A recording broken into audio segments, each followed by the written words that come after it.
Welcome to the Update 254, where we give you fresh and timely updates on what you've missed ukiwa busy hapa na kule. Wengine wenu tena mkachukua microphone.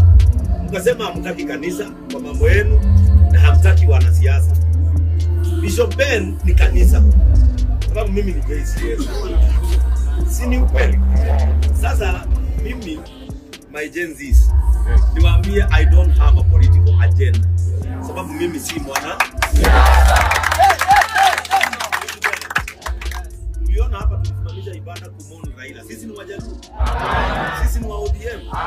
Lakini yeye ni kiongozi wa nchi na anafaa kufanya nini? Wewe heshima, si ndio? Hata tukidemand justice zetu kama Gen Zs.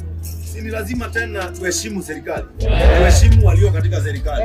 Tuheshimu wanaotaka kuingia katika serikali. Siku ile kama next elections serikali itaenda na opposition, sisi pia tutaingia opposition. Na tukue serikali kwa sababu kanisa ni ajib. Unajua ajib ni kusema nini?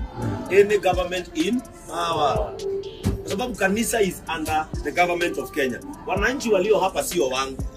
Ni wananchi wa serikali, na ndio maana Mackenzie amefungwa kwa sababu waliua watu wa serikali Shakahola. Are we together?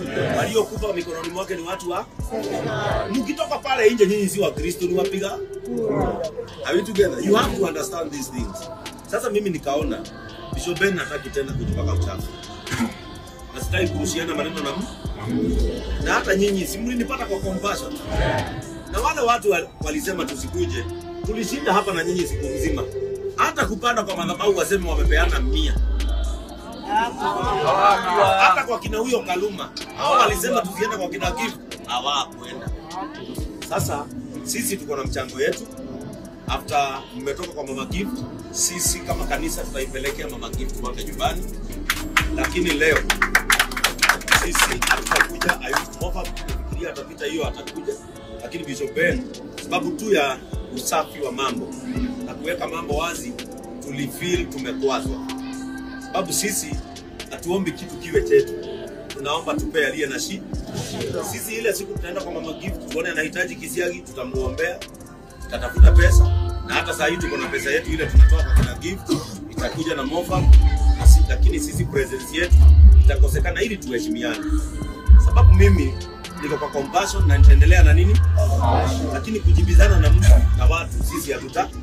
Kwa sababu hatutaki kujipaka uchafu tena. Na maybe hao watu wako katika group ya watu ambao hawapendi JCM na hawapendi Bishop Ben. Si ni vizuri kutake care. Lakini leo nimesema hatutawaachilia, tutawachukulia mabasi.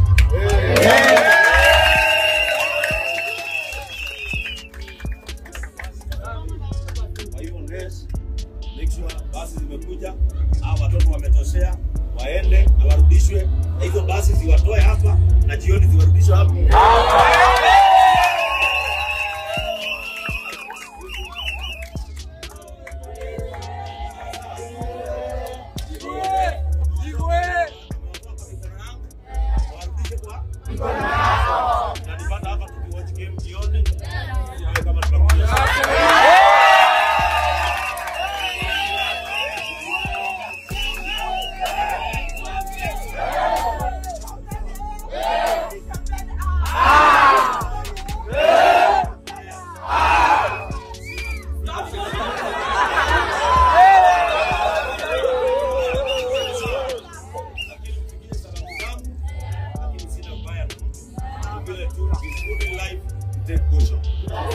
Tena siku ingine si tutaheshimiana siku ingine. Hivyo sasa